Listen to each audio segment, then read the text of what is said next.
These are 20 things you didn't know about professional Counter-Strike 2 players. And at number 20, Elige is the most talented gamer in the scene. He graduated as valedictorian of his high school class while simultaneously competing professionally for Team Liquid. And he had the talent to go pro in other titles too. He was on Clarity Gaming's Academy lineup in StarCraft 2, he was a stand-in and an official for Team Liquid's Overwatch team, and he even played in a grand final of a $50,000 Valorant tournament. But if Elige used these settings, he would be cooked. Because at number 19, Mezii has the most cursed keybinds in professional Counter-Strike. Move forward.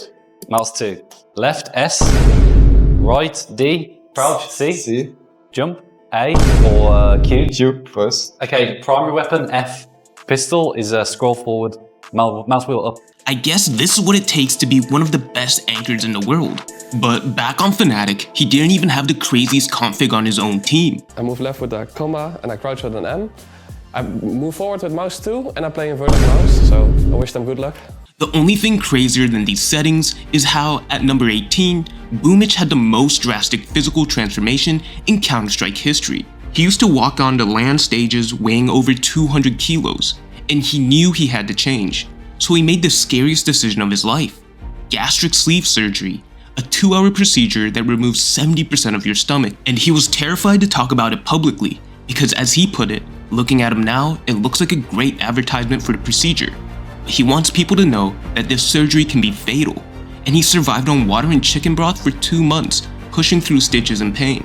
But it seems like it was worth it because he looks much better and happier now. What a legend. Speaking of legends, at number 17, Zywoo is nicknamed the Chosen One because he was born November 9th, 2000, the same date Counter-Strike was officially released. It was destiny that he would dominate this game. His HLTV career rating of 1.33 is the highest in Counter-Strike history. He's won 3 majors, walking away with the MVP every single time, and the only player in history to ever do that. He once dropped 143 kills in a single series against Team Liquid, the most ever recorded in a series, and he's been ranked the #1 player in the world 4 times, breaking Simple's record. And now he sits on 30 career MVPs, a number no one in this game has ever come close to. One record even Zywoo won't ever break is, at number 16, Passion UA Opper, Hallzerk has the longest winning streak in phzy history. Back in 2018, he won 136 pugs in a row, by far the longest winning streak in phzy history. From July 12th to October 24th, 104 days straight, he didn't drop a single match. And finally, on the second game of October 24th, the streak ended. An overtime loss on Inferno where Hallzerk ball fragged. From one phzy grinder to another, we have number 15, where Donk did something so crazy that Valve literally rolled out an update to nerf him. Donk exploded onto the scene in 2024 with the release of CS2. In his debut big stage event, he dropped a record-breaking 1.7 rating at IEM Katowice. His hyper-aggressive, swing-everything dominant style of play was something the game had genuinely never seen before. He literally had more multi-kill rounds than single-kill rounds. It was the single most impressive individual tournament performance of all time. So Valve rolled out a new update where they reduced Peeker's advantage in an effort to slow down Donk's dominance. Naturally, Donk responded by following up his historic rookie year with an even stronger statistical season, being #1 in every major category. And just to flex how good he is, he recently went 95-38 in a single match on phzy.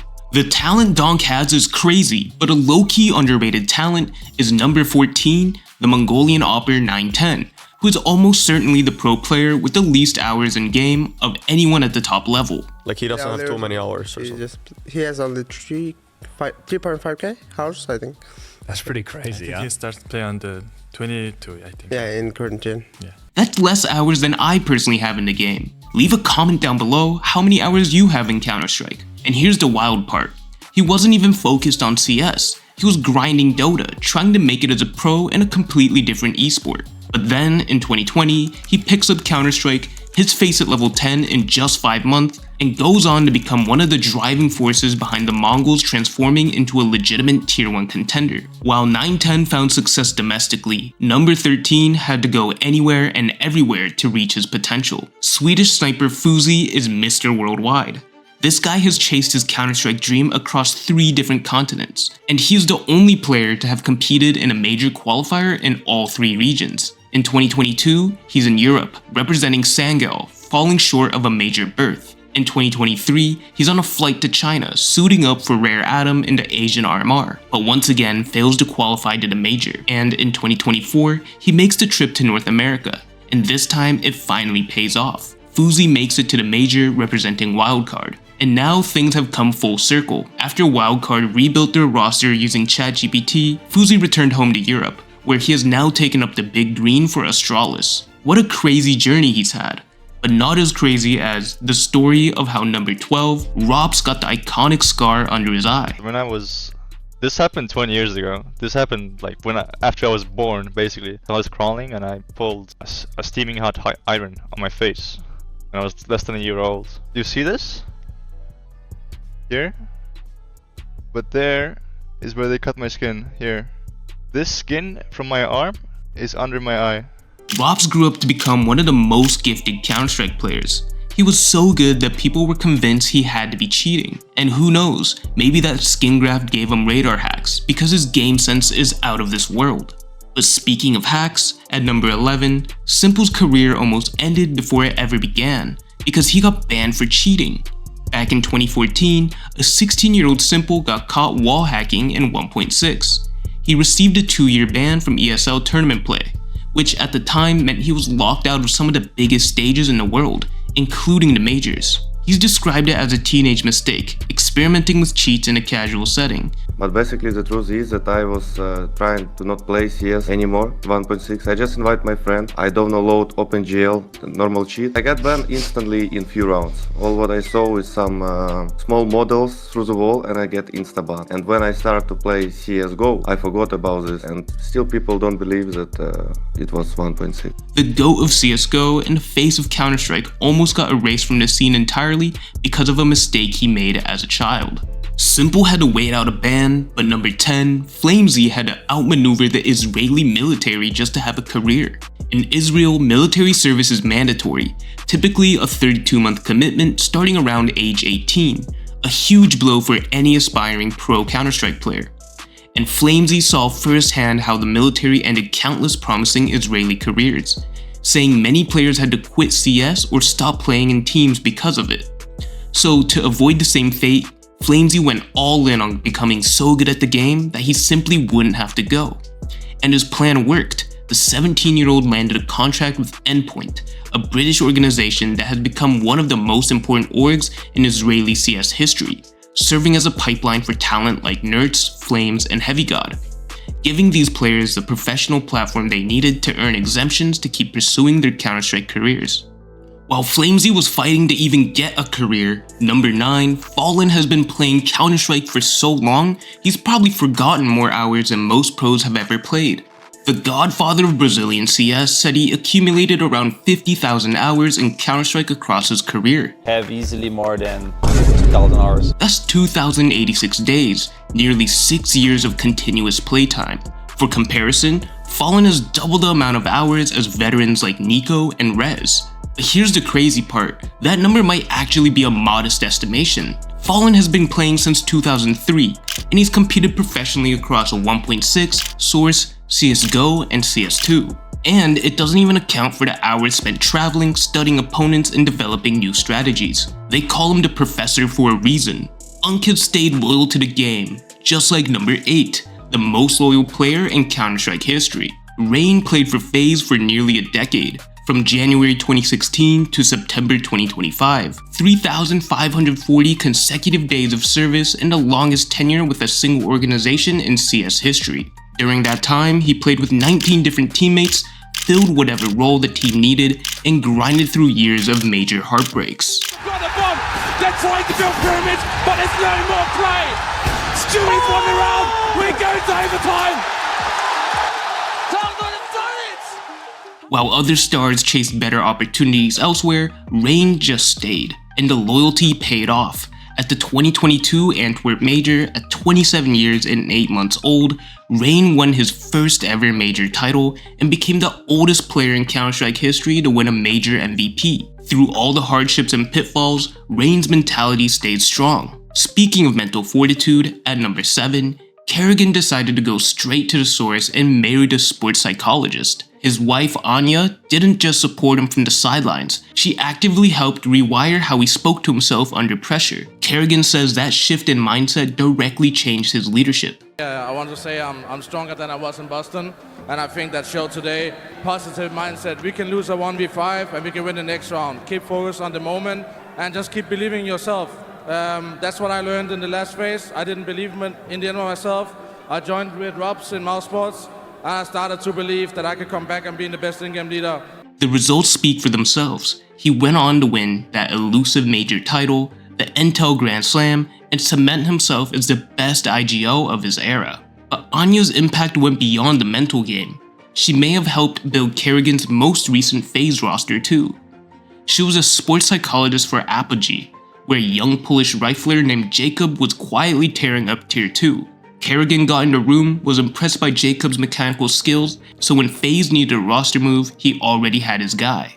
But Karrigan isn't the only IGL in the scene with a secret weapon. At number 6, the Mongols' captain BlitZ spent years mastering a completely different game. BlitZ is a certified FIDE chess master with a peak standard ELO of 2369. That puts him in the top 1 to 2% of all chess players. He achieved Candidate Master at 13 and full FIDE Master at 16. Then he decided he wanted a new challenge and switched to Counter-Strike.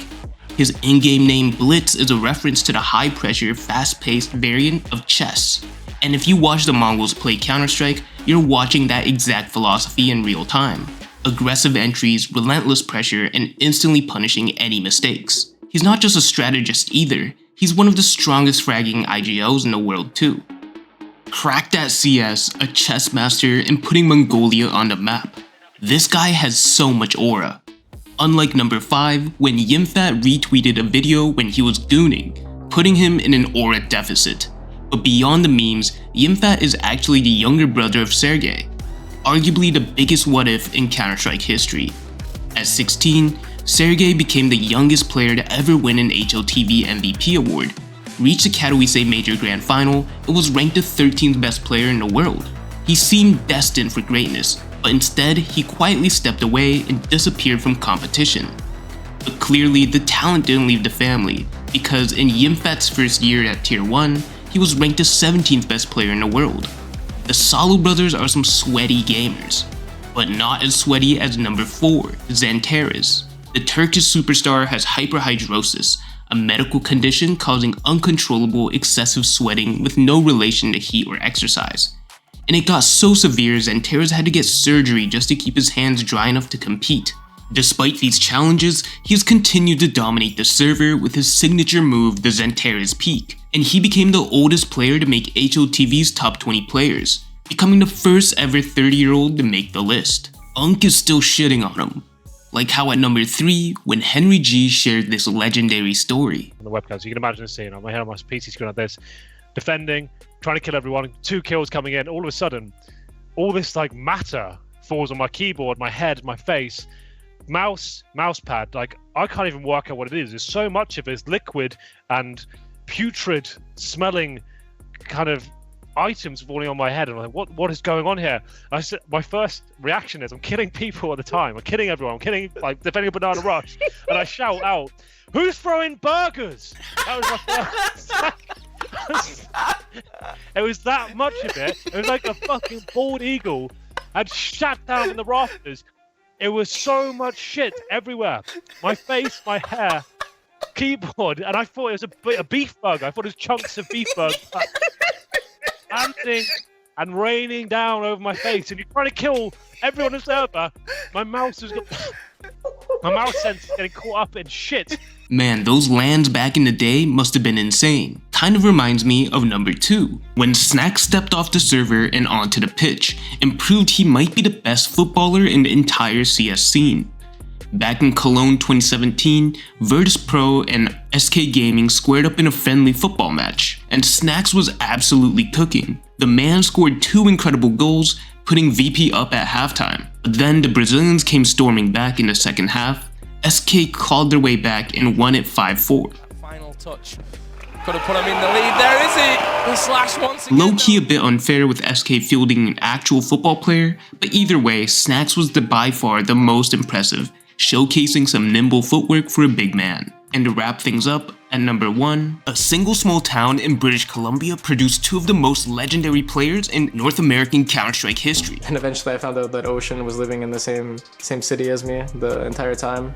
I thought he lived in Vancouver, and then he ended up just saying that he couldn't get a ride from school to home, so he had to wait and take the bus. Just like, yo, where do you live kind of thing? And he's like, live in Kelowna. I was like, wait, what? We live in the same place? That's kind of when I started picking up for our Pro League matches. I think he got out of school around 3, and our pro matches started at 4. So I'd rip to the school in my car, pick him up, and rip back, and then just for us to start our Pro League matches. Kelowna, British Columbia, a city of less than 170,000 people, and somehow it gave us Ocean, a OG endgame leader who discovered talents like Stewie2K and Twistzzz, and Twistzzz himself, who went on to win 2 Grand Slams and a Major to become the greatest NA player of all time. How many of these did you actually know?